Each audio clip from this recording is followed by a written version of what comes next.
감사를 드리며 예수님의 이름으로 기도합니다. 아멘. 우리 하나님의 말씀 보겠습니다. 빌립보서 1장 12절부터 18절 말씀입니다. 우리 한 절씩 교독하도록 하겠습니다. 제가 먼저 읽겠습니다. 우리 한 절씩 교독하겠습니다. 형제들아, 나의 당한 일이 도리어 복음의 진보가 된 줄을 너희가 알기를 원하노라. 이러므로 나의 매임이 그리스도 안에서 온 시대 안과 기타 모든 사람에게 나타났으니 형제 중 다수가 나의 매임을 인하여 주 안에서 신뢰함으로 겁없이 하나님의 말씀을 더욱 담대히 말하게 되었느니라. 어떤 이들은 투기와 분쟁으로 어떤 이들은 착한 뜻으로 그리스도를 전파하나니 이들은 내가 복음을 변명하기 위하여 세우심을 받은 줄 알고 사랑으로 하나 저들은 나의 매임에 괴로움을 더하게 할 줄로 생각하여 순전치 못하게 다툼으로 그리스도를 전파하느니라. 같이 읽겠습니다. 그러면 무엇이뇨? 외모로 하나 참으로 하나 무슨 방도로 하든지 전파되는 것은 그리스도시니 이로써 내가 기뻐하고 또한 기뻐하리라. 아멘. 우리 옆에 분들과 같이 인사했으면 좋겠습니다. 새해 복 많이 받으세요. 네. 네. 그 우리나라 제일 큰 명절을 우리가 이제 보내고요. 이제 새해를 이제 맞이하게 됐습니다. 그래서 우리의 날은요, 예수 안에서 은혜를 받을 때 항상 새날입니다. 그래서 그 예수의 복 안에서 항상 새날의 축복을 누리게 되시기를 주님의 이름으로 축복합니다. 오늘은 그 신앙 현실의 모순이라는 제목으로 오늘 하나님 말씀 나누도록 하겠습니다. 이 빌립보서를 저희가 계속 같이 보고 있는데요. 이 빌립보 교회의 현실, 그리고 바울의 현실, 이들은 예수를 믿는 예수 안에 있는 교회의 공동체이고요. 또 예수 안에 예수의 종으로 쓰임 받고 있는 한 사도입니다. 목회자라고 할 수도 있고 뭐 지도자라고도 할 수 있고요. 예수를 믿는다라고 얘기하는 하나님 앞에 부름을 받은 귀한 사람이고요. 귀한 교회였습니다. 근데 이 교회, 예수를 믿는다고 하는 이 사람과 이 공동체의 신앙 현실은 어떠했냐면요. 모순으로 가득 차 있었어요. 모순. 우리가 예수를 믿는다고 하지만 우리가 만나는 현실 또한 사실은 모순된 현실을 만날 때가 많아요.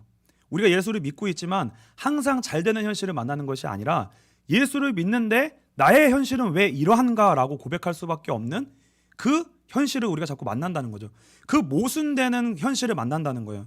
그때 우리는 질문할 수밖에 없는 거예요. 왜 이러는 걸까? 무엇이 잘못된 걸까? 무엇이 문제일까? 우리는 그런 질문을 할 수밖에 없다는 거죠. 그래서 우리가 만나는 현실, 특별히 뭐 우리 가문의 현실도요, 만만치 않습니다. 그런데 조금만 더 나아가 보면요, 여기가 노원구죠. 노원구의 현실을 보면요, 또 만만치 않고요. 조금 더 나아가면은 서울 만만치 않습니다. 우리나라 현실 더 넓게 보면요, 만만치가 않아요. 우리가 이해할 수 없는 일들로 가득 차 있고요. 저 일은 도대체 왜 일어날까? 저 사람은 왜 저렇게 행동할까? 우리는 이런 일은요, 날마다 만나는 거예요.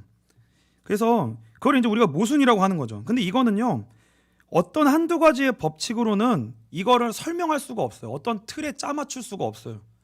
이거는 이런 법칙 때문에 이런 일이 일어나는구나, 이렇게 고정지어서 그것들을 다 통계를 내고 설명할 수 없는, 그것을 벗어난 일들이 자꾸 일어난다는 거예요.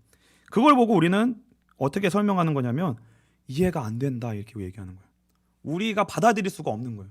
내 안에 있는 어떠한 것으로는 담아낼 수가 없는 거예요. 이걸 풀 수가 없는 거예요. 그런 일들을 우리는 자꾸 만나게 됩니다. 근데 이제 물론 우리가 살고 있는 이 현실이요, 아무런 법칙과 어떤 인과관계도 없이 돌아가는 건 아니에요. 예를 들면 이렇습니다. 가장 기본적인 법칙이 존재합니다. 마태복음 5장 45절입니다. 같이 읽겠습니다. 이같이 한즉 하늘에 계신 너희 아버지의 아들이 되리니 이는 하나님이 그 해를 악인과 선인에게 비치게 하시며 비를 의로운 자와 불의한 자에게 내리우심이니라. 가장 기본적인 법칙이 존재합니다. 그게 뭐냐면 우리가 이제 일반 신학적으로는 일반 은총이라고 얘기해요. 일반 은총. 이게 뭐냐면 하나님이 모든 사람에게 동일한 기본적인 법칙을 적용하시는데, 그게 뭐냐면 믿는 자든 믿지 않는 자든 모두에게 해를 비춰주시고 모두에게 비를 내려주신다는 거예요. 자연의 은혜를 주신다는 거예요. 이거는 가리지 않고 주시는 은혜라는 거예요. 하나님 동일하게 은혜를 베풀어 주십니다. 이 은혜가요, 어떠한 거에 근거한 거냐면요, 노아와 맺은 언약 때문에 근거한 겁니다. 창세기 9장 15절로 16절을 우리가 같이 읽겠습니다. 같이 읽겠습니다. 내가 나와 너희와 및 혈기 있는 모든 생물 사이에 내 언약을 기억하리니 다시는 물이 모든 혈기 있는 자를 멸하는 홍수가 되지 아니할지라. 무지개가 구름 사이에 있으리니 내가 보고 나 하나님과 땅에 무릇 혈기 있는 모든 생물 사이에 된 영원한 언약을 기억하리라. 아멘. 그래서 이게 어떤 언약이냐면요, 쉽게 말하면 이거예요. 이 피조 세계를 하나님이 보존해 주시겠다는 거예요. 역사를 계속 이어가게 해주시겠다는 거예요. 다시는 홍수로 심판하지 아니하시고 세상이 끝나게 하지 아니하시고 어느 하나님의 일정한 때까지 이 역사를 지속하시겠다는 거예요. 어떤 역사를 지속하셔요? 하나님 떠난 인류의 역사를 지속하시겠다는 거예요. 이 역사를요. 그러니까 해도 비춰주시고요. 그러니까 비도 내려주시는 거예요. 왜요? 역사가 지속돼야 되니까. 근데 이것이 이 피조세계 보존을 위해 하나님이 심판을 참으시고 기다려주시겠다는 약속이에요. 그것을 위하여 주시는 은혜였습니다. 근데요, 이게 이제 더 거슬러 올라가 보면, 더 거슬러 오려면 근거가 있어요. 창세기 1장 28절입니다. 창세기 1장 28절 우리 같이 읽겠습니다. 하나님이 그들에게 복을 주시며 그들에게 이르시되 생육하고 번성하여 땅에 충만하라. 땅을 정복하라. 바다의 고기와 공중의 새와 땅에 움직이는 모든 생물을 다스리라 하시니라. 이것이 어떠한 축복이었냐면 하나님이 인류를 창조하시고 주신 축복이에요. 이 축복을 하나님이 어떻게 이어가시냐면 창세기 3장에서 선악과를 따먹은 아담과 하와, 범죄한 아담과 하와를 바로 심판하지 아니하시고요, 이 창세기 1장 28절에 주신 그 복을 그대로 이어가게 하십니다.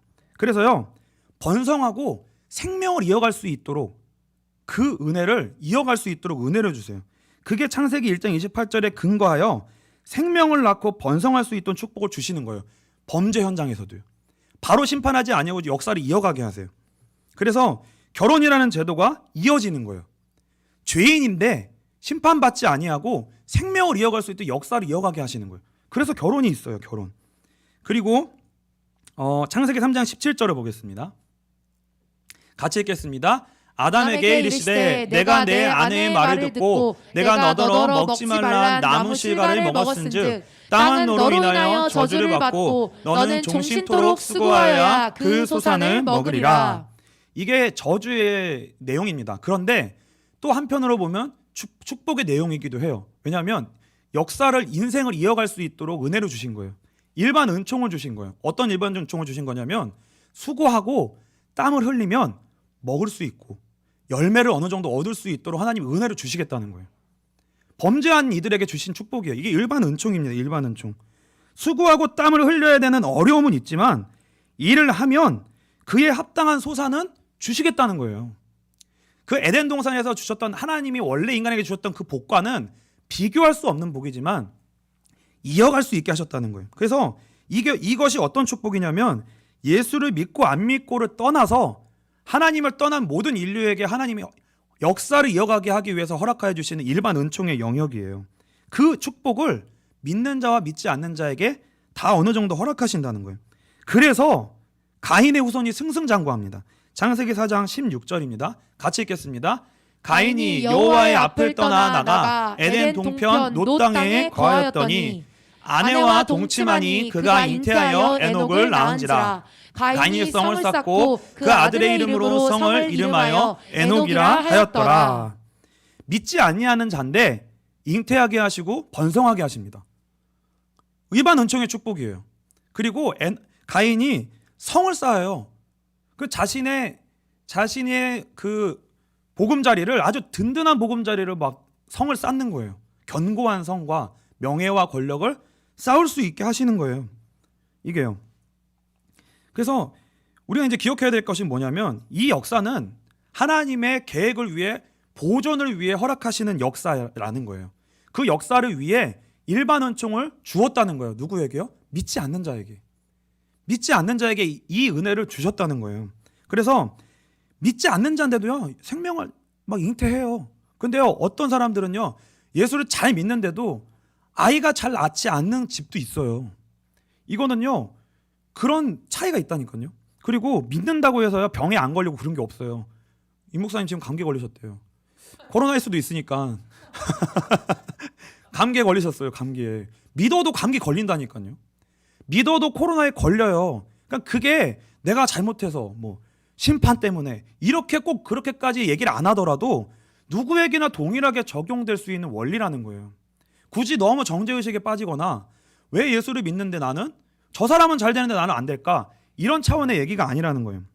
일반 은총의 영역에서 그렇게 하나님이 주신다는 거예요.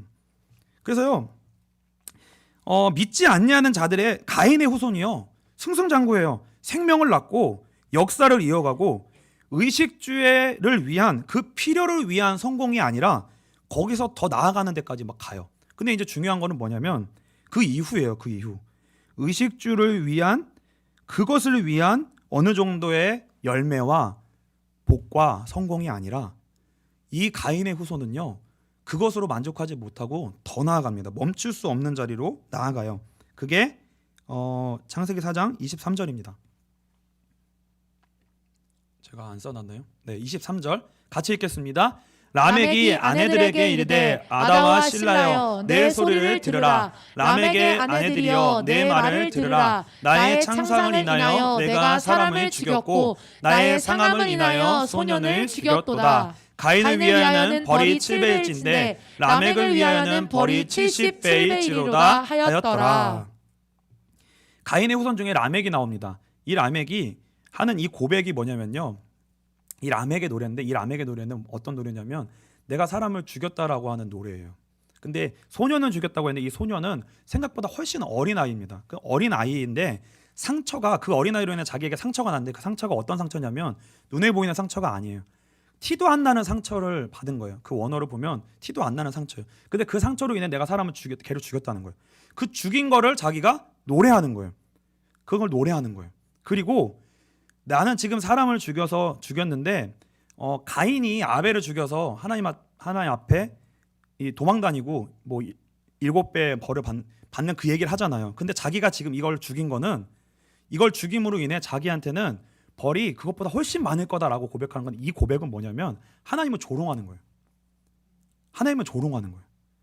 하나님의 뜻에서 완전히 더 벗어나서 더 의도적으로 죄를 짓고 더 하나님께 반하는 대로 가고 마음껏 하나님이 주신 이 생명까지도 위해하면서, 거기서 그걸 위해하면서 자기가 하나님보다 더 위에 있다는 거예요. 벌할 테면 벌해 보라는 거예요. 벌할 테면 70배일지다. 이게 조롱하는 거예요. 조롱. 하나님을 조롱하는 거예요. 이렇게까지 나아간다는 거예요. 그러니까 불신 세상의 역사는요 이 과정을 통해서 나오는 거예요. 이 과정을 통해서. 하나님을 떠난 역사는요 약간 잘 되는 것 같고 좋은 일이 벌어지는 것 같지만 거기서 더 나아가고 더 나아가고 더 나아가게 되면 거기서 멈출 수가 없기 때문에 우리가 지금 만나고 있는 모든 현실 속에 일어나는 모순, 어떻게 이런 일이 일어날 수 있을까? 왜 세상이 이렇게 돌아갈까? 왜 내가 있는 현실은 지금 이럴까? 왜 저 사람은 저럴까? 이런 일이요, 우리가 이해할 수 없는 일들이 거기서부터 다 나오는 거예요. 수많은 모순이 여기에서부터 나오는 겁니다. 그리고요 마침내 이 근본 뿌리 정체성이 무엇인지가 그대로 드러나게 됩니다. 창세기 6장 5절로 7절이에요. 같이 읽겠습니다.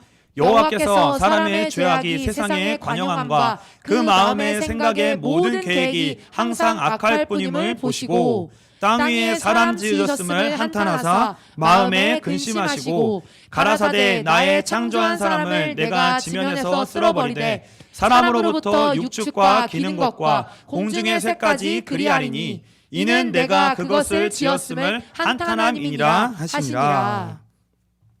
그래서요 우리가 예수를 믿는데 예수를 믿는 우리의 현실이 어떤 현실인지를 저와 여러분들이 반드시 기억하셔야 됩니다.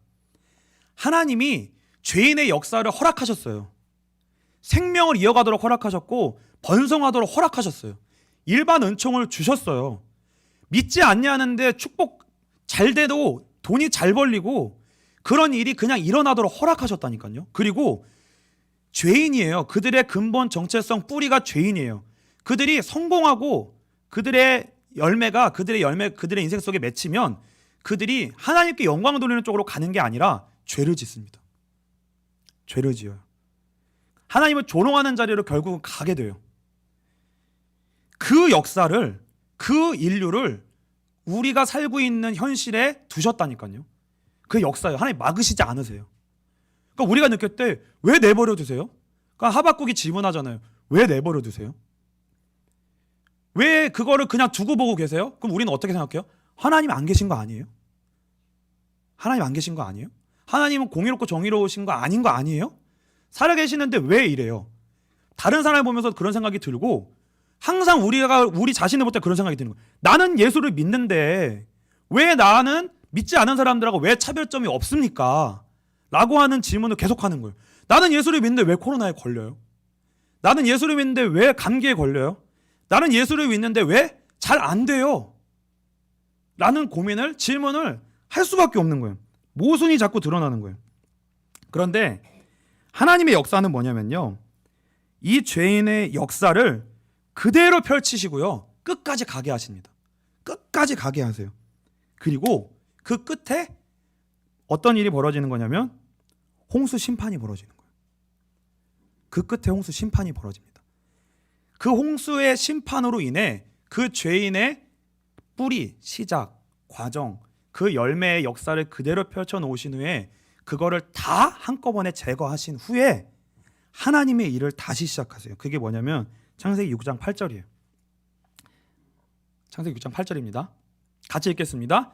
그러나 노아는 여호와께 은혜를 입었더라.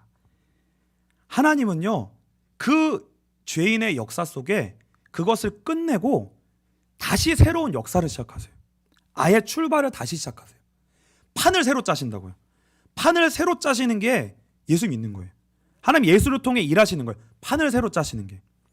그래서 하나님이 우리가 이제 예수를 믿는 거를, 이 큰 틀을 우리가 모르면요, 이 모순을 부딪히는데 모순을 해결을 못 하는 거예요.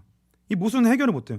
하나님이 이 역사를요 그대로 펼쳐 놓으신 다음에 이거를 막 안 나오게 하고 미리 심판하고 그렇게 하는 게 아니라 죄가 관영하도록, 그 죄가 완전히 다 관영하여 죄가 다 드러나도록, 그리하여 끝까지 가서 그로 말미암아 심판이 되어지도록 하나님이 그걸 다 펼쳐 놓으신다는 거예요. 그 죄의 역사를 다 펼쳐 놓으신 다음에 그 역사 속에 하나님은 예수를 믿는다는 게 무엇인지, 그 속에서 예수를 믿는다는 게 무엇인지를 설명하시고요, 그 안에 담으세요. 그 안에 담아내십니다. 그래서 다시 말하면 저와 여러분이 예수를 믿게 되면 이 현실의 모순을 계속 만난다는 거예요. 왜요? 저와 여러분이 있는 판 자체가 어떤 판이에요? 세상의 판이기 때문에, 죄인의 판이기 때문에, 죄가 관영하고 달려가고 있는 판에 예수 믿는 우리를 두시는 거예요. 근데 우리가 이거를 판을 이해를 못하면 계속 질문을 할 수밖에 없는 거예요. 모순을 설명할 수밖에 없는 거예요. 바울과 빌립보 교회가 이제 그 현실의 모순 앞에 정면으로 쓴 거예요. 바울이 예수를 믿는데 왜 감옥에 갇힙니까? 생명을 걸고 복음을 전했는데 왜 감옥에 갇혀요? 이상한 거잖아요. 그렇죠? 왜 그 현실, 빌립보 교회가 왜 어려운 일을 격려하는 거예요? 바울이 왜 억울한 오해를 만나야만 하는 거예요? 바울이 왜 억울한 것을 왜 겪어야만 하는 거예요? 억울한 현실을. 성도의 인생에 왜 고난이 있냐는 거예요. 성도의 인생에 왜 고난이 있냐는 거예요. 저희가 이렇게 매일 그렇게 예배를 왜 드려야 돼요? 아니, 사는 것도 힘들어 죽겠는데 왜 남은 시간 쪼개서 왜 또 예배까지 드려야 돼요?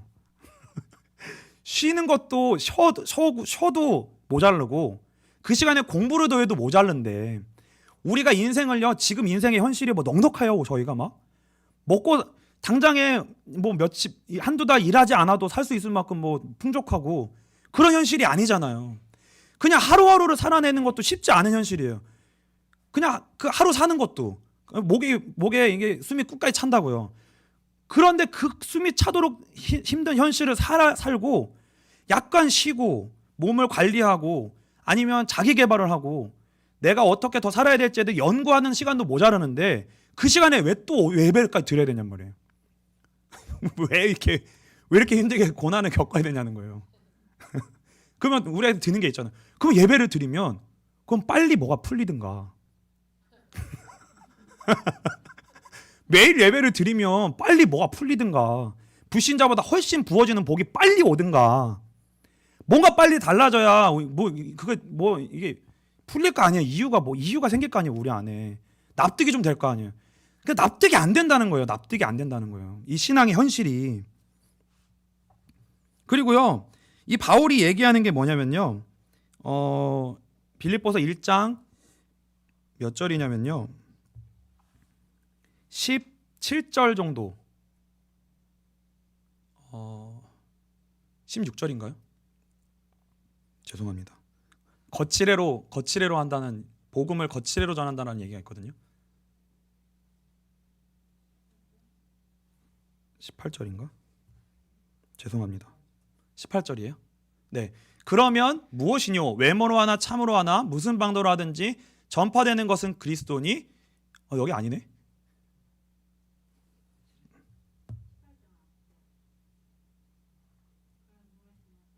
네.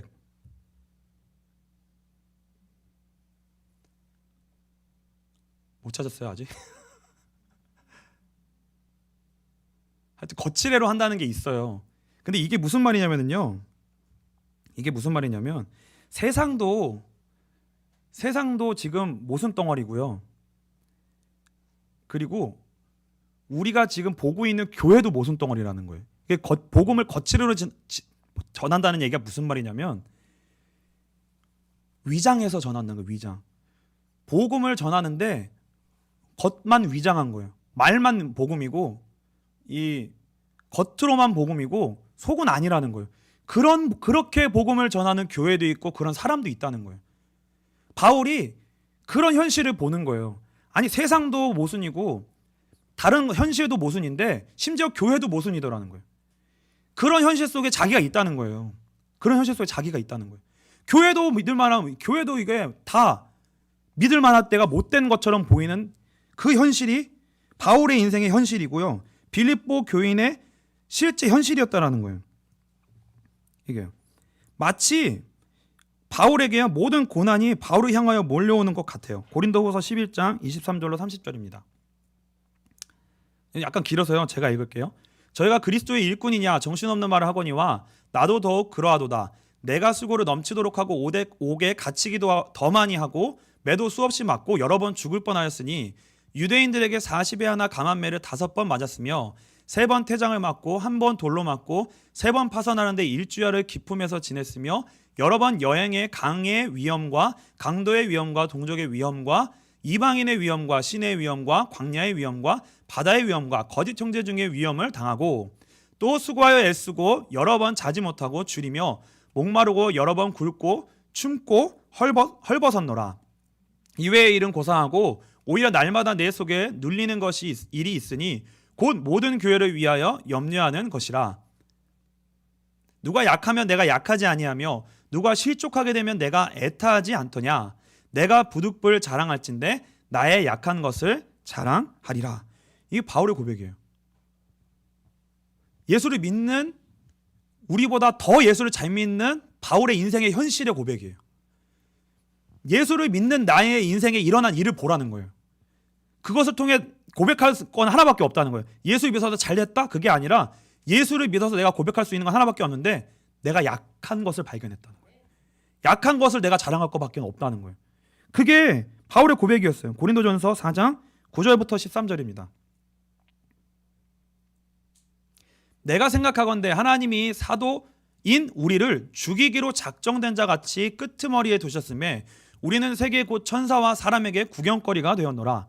우리는 그리스도 때문에 어리석으나 너희는 그리스도 안에서 지혜롭고 우리는 약하나 너희는 강하고 너희는 존귀하나 우리는 비천하여 바로 이 시각까지 우리가 줄이고 목마르며 헐벗고 매맞으며 정처가 없고 또 수고하여 친히 손으로 일을 하며 모욕을 당한 즉 축복하고 박해를 받은 즉 참고 비방을 받은 즉 권면하니 우리가 지금까지 세상의 더러운 것과 만물의 찌꺼기 같이 되었도다. 이게 바울의 고백이에요. 이게 바울의 고백이었습니다.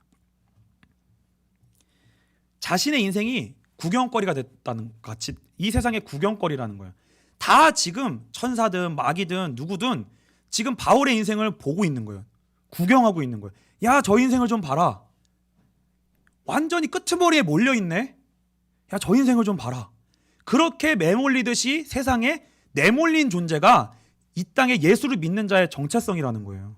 구경거리처럼 내몰려 있다는 거예요. 이 세상에서. 어떻게 해요? 우리가 살고 있는 판이 그런 판인 거예요.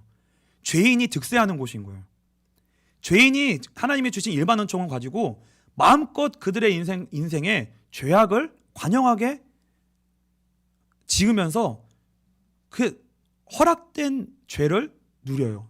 그곳 속에서 예수를 믿는 자가 거기에서 놓여진 그 자체가 뭐냐면 고난이라는 거예요. 고난. 그리고요, 그걸 온몸으로 다 받아내고 있는 거예요. 그 죄악에 그거를 온몸으로 다 받아내고 있는 고난을, 죄를. 그래서 빌립보서 1장 12절입니다. 오늘 본문인데요. 오늘 같이 읽겠습니다. 형제들아, 내가 당한 일이 도리어 복음 전파의 진전이 된 줄을 너희가 알기를 원하노라. 12절만 읽을게요. 12절 다시 한번 읽을게요. 형제들아, 내가 당한 일이 도리어 복음 전파의 진전이 된 줄을 너희가 알기를 원하노라. 지금 그 자기가 당한 그 자리, 그 일이 뭔가를 지금 우리에게 말하고자 하는 거라는 거예요. 본인의 인생 자체가. 본인의 인생이 왜 그렇게 몰려있는가가 뭘 설명하기 위한 거냐면 복음이 무엇인지를 우리에게 설명해 주기 위한 거라는 거예요. 그러니까 이 바울의 인생을 통해요, 하나님은 우리에게 지금 너무나 귀중한 것을 보여주시려는 거예요. 그 일을 위해 지금 바울을 모델로 하나님이 사용하시는 거예요.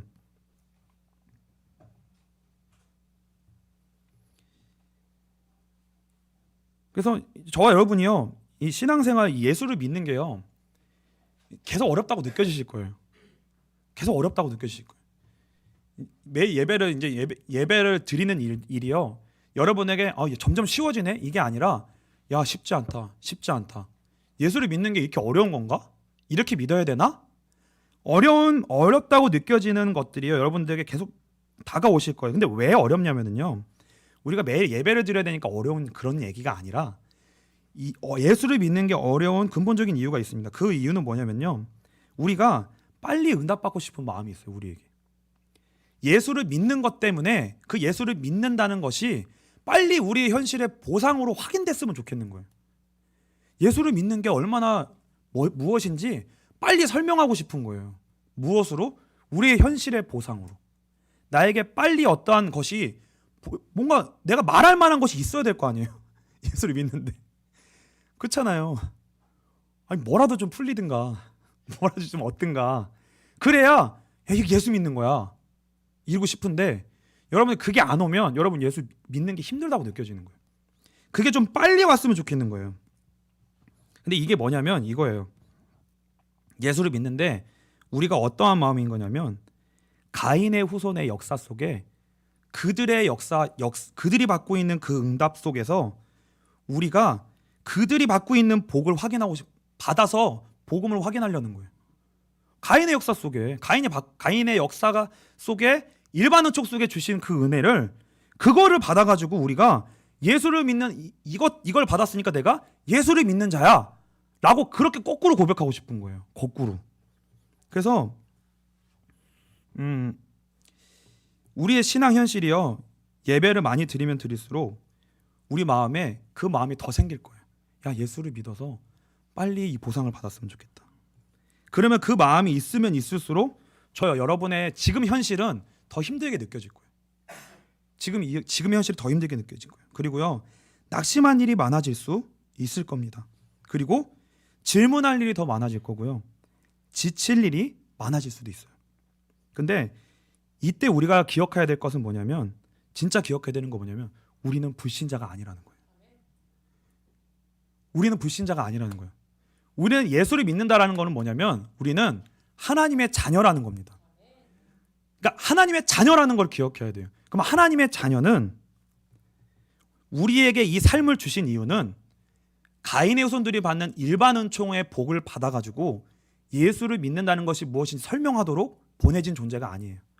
하나님의 자녀는요, 복음이 무엇인지를 설명하기 위해 이 땅의 삶을 하나님 우리에게 살게 하신 거예요. 거꾸로요, 거꾸로. 하나님은 우리에게 주신 삶을 통하여 복음이 무엇인지 설명하기 위해 하나님이 허락하신 겁니다. 이게 무슨 말인지 결론적으로 설명을 하고 마칠 거예요. 그래서 저와 여러분이 해야 될 게 뭐냐면요, 기억해야 돼요. 저와 여러분의 인생의 현실 속에 일어나는 일들이 어떻게 오고 있는 건지 해석할 수 있어야 됩니다. 첫 번째는 이거예요. 저와 여러분의 인생 속에 허락되는 모든 일들은요, 1차적으로는 죄로 말미암은 사망의 일들이 찾아오는 거예요. 우리가 잘못 안 했어도요, 찾아와요. 현실의 어려움이 찾아온다고요. 내가 잘못하지 않았어도, 저와 여러분이 예배를 매일 드려도 어려움이 찾아와요. 왜요? 이 땅은 죄와 사망의 땅이기 때문에 1차로 죄로 말미암아 사망의 일이 찾아옵니다. 그러니까 그것 때문에 속지 말라는 거예요. 우리가 잘못해서 일어나는 일도 아니고 선한 일을 했기 때문에 좋은 일이 와야 된다고 해서 좋은 일이 계속 오는 것도 아니고, 일단 우리 인생 속에 일어나는 일들은 죄로 말미암아 사망의 일들이 찾아올 수밖에 없다는 거예요. 예수를 믿어도. 그러니까 낙심치 말라는 거예요. 1차적으로 오는 그 일 때문에 낭망하지 말라는 거예요. 흔들리지 말라는 거예요. 그래서 그 뒤에는 어떤 일들이 벌어지고 있는 거냐면, 그 뒤에 사단이 왕노릇하는 역사가 있는 거예요. 그 뒤에. 그러니까 뭐 직장을 갔다, 불신자들이 있는 현장에 보내지잖아요. 그러니까 어려운 일이 오면 1차적으로 해석해야 될 거는 뭐냐? 야, 이 땅은 죄와 사망의 곳이며 그 뒤에는 사단의 역사, 왕노릇하는 역사가 있구나. 그냥 어려운 일이 있을 수밖에 없구나. 그게 첫 번째입니다. 그리고 그 죄와 사망과 사단의 역사가 우리 가운데 어려움으로 찾아올 수밖에 없고, 그 다음에 또 어떤 일들이 찾아오냐면, 그 동일한 어둠의 죄의 깊이가, 뿌리가 우리 안에도 있어요. 우리 안에도 있어요. 그러니까요, 일단 어려움이, 예수를 믿은 다음에 바로 좋은 일이 오는 게 아니라 일단 어려움이 와요. 죄와 사망 때문에. 그리고 그 일로 인해 우리 안에 있는 죄성이 드러나고요, 우리의 잘못으로 인한 어려움이 또 찾아옵니다. 저와 여러분이 계속 옳게 행하지 않잖아요. 그렇죠? 저와 여러분이 실수하는 것도 있어요. 그것 때문에 오는 어려움이 또 와요. 우리의 죄와 무지와 실수와 교만으로 인해 우리 인생 속에 또한 어려움이 찾아옵니다. 그러나 마지막으로 우리가 기억해야 될 거는 그게 예수를 믿는 거예요. 그러나 우리가 마지막으로 기억해야 될 거는 궁극적으로 예수 그리스도 안에서 하나님의 계획 가운데 그 모든 일이 우리에게 찾아오는 거라는 거예요. 이게 우리가 궁극적으로 붙들어야 되는 겁니다. 그래서 예수를 믿는다는 것은 제일 먼저 뭘 해야 되냐면요, 우리에게 일어나는 모든 일을 다 하나님의 주권으로 받는 거예요. 다 받아내야 돼요. 다 감수해야 돼요. 원망 누구 때문에, 이 일 때문에, 무슨 일 때문에, 그게 아니라는 거예요. 그 어떤 억울한 일이라도 내가 받아야 될 일이 아니라는 거 생각하는 것더라도 다 하나님으로부터 온 거라고 받아야 되는 거예요. 그게 예수를 믿는 첫 번째 핵심 신앙의 현실을 감내하는, 살아내는 중요한 거예요. 그래서요, 그거를 통해 우리의 생각, 우리의 뜻, 우리의 소망, 우리의 계획이 자꾸만 어그러지고 내려놓아지고 깨어지는 거예요. 그 과정이 우리 인생 속에 예정된 과정이에요. 예정된 과정. 그래서 예수를 믿는 건 뭐냐면, 그 오직 예수만 붙들고 기다리면서 새 판이 짜지길 기다리는 거예요. 새 판이 짜지길 기다리는 거예요. 우리가 빨리 일반 은총의 복을 받는 게 중요한 게 아니에요. 여기는 이 현실은 안 바뀌어요. 죄와 사망과 사단이 왕노릇하는 이 현실은 절대 안 바뀌어요. 우리는 여기서 계속 일어나는, 그래서 계속 고난이 찾아올 수밖에 없어요. 이 현실 자체가. 그래서요, 그 찾아오는 모든 일들을 다 감수하고 받아내면서 뭐예요? 내가 오직 예수를 약속으로 붙들고, 오직 예수 안에는 하나님의 나라라고 하는 새 판이 약속돼 있구나. 그 새 판이 예수를 믿는 자를 통해 새 판이 시작되는 거예요. 새 판. 그러니까 나로부터 인해, 내가 오직 예수가 될 때까지 감수해내면 나로 인해 무슨 날이 온다는 거예요? 새 나라가 나를 통해 시작되는 때가 온다는 거예요. 그때까지 모든 걸 다 감수해내야 되는 거예요. 그때까지 예수를 약속으로 붙들어야 되는 거예요. 오래 참아야 돼요. 오래 참아야 돼요. 오래 참아 약속을 붙들고 기다려야 돼요. 우리는 가인의 후손이 아닙니다. 저와 여러분이 받아야 될 응답, 소망, 이 기대를요 정확히 하셔야 돼요. 우리는 새 하늘을, 새 땅을 기다리는 거고 이 땅에 하나님의 나라를 기다리는 거예요. 근데 그 시작을 하나님이 어디서 하게 하시는 거냐면요, 교회에서 하게 하세요. 그 예배를 드리게 하시는 거예요. 그래서 저 여러분이 왜 예배를 드려요? 계속 예배를 드려도 금방 세상이 안 변합니다. 저 여러분의 인생도 안 변해요. 저도 안 변해요. 근데 그래도 예배를 계속 드려야 돼요. 왜요? 오직 예수를 붙잡으면 하나님의 나라가 임할 거라고 약속하셨기 때문에. 그것만이 우리의 소망이 될 때 우리는 예배가 우리에게 축복이 되는 거예요. 근데 그것이 우리의 진짜 소망이 되기 전까지는 예배가 거침돌이 돼요. 예배가 모순이에요. 예배를 드려도 현실이 안 변해. 예배를 드려도 세상이 안 변해. 예배를 드려도 내가 안 변해. 계속 낙심하고 그리고 우리가 다른 하나님을 미리 기대합니다. 그러니까 또 하나님한테 또 낙심해요. 그러니까 우리가 예배를 계속 드리는 이유는 뭐냐면 결국 예수를 믿는다는 게 무엇인지를 발견할 때까지예요. 그리고 내가 하나님의 자녀라는 걸 발견할 때까지예요. 그리고 정말 예수를 믿으면 하나님의 나라가 다 무너진 것 같아도 하나님의 나라가 다시 시작되는구나. 홍수 심판이 와도 다 끝나도 노아는 은혜를 입었더라. 노아부터 다시 시작해요. 예수 안에서 다시 시작합니다. 그래서 우리는 이 죄와 사망이 관영하는 이 땅에서 뭐예요? 기다리는 자예요. 빌립보서 3장 20절입니다. 마지막 구절인데요. 20절부터 21절입니다. 우리 같이 읽겠습니다. 그러나 우리의 시민권은 하늘에 있는지라 거기로부터 구원하는 자 곧 주 예수 그리스도를 기다리노니 그는 만물을 자기에게 복종하게 하실 수 있는 자의 역사로 우리의 낮은 몸을 자기 영광의 몸의 형체와 같이 변하게 하시리라. 미쳐야 돼요.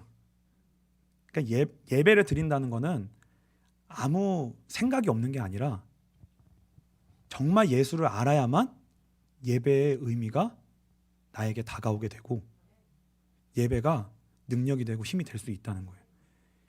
예배가 힘이 들다는 거는 우리가 하나님과 예수와 그 하나님의 나라에 우리의 인생의 초점이 맞춰져 있지 않았다는 거예요. 다 지금 어긋나 있다는 거예요. 그러니까 우리에게 주신 신앙의 현실, 모순이 올 때마다 질문하시고요.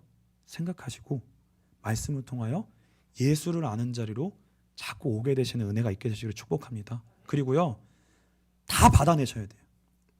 다 감수하셔야 돼요. 어떤 것도 감수하셔야 돼요. 그게 하나님이 우리에게 예배를 통하여 허락하여 주시는 예수를 향하여 가게 하시는 축복입니다. 그래서 잘 된다고 여러분들 지금 잘 된다고 좋은 것도 아니고요. 안 된다고 망한 것도 아니에요. 망한 것도 아닙니다. 그래서 이 여러분들의 신앙의 현실에 질문과 고민과 어려움 속에 조금이라도 답이 됐으면 좋겠고요. 더욱더 예배를 향하여서 한 걸음 한 걸음씩 나올 수 있는 축복이 있게 되시기를 주님의 이름으로 축복합니다. 우리 시간 찬송하면서 기도합니다.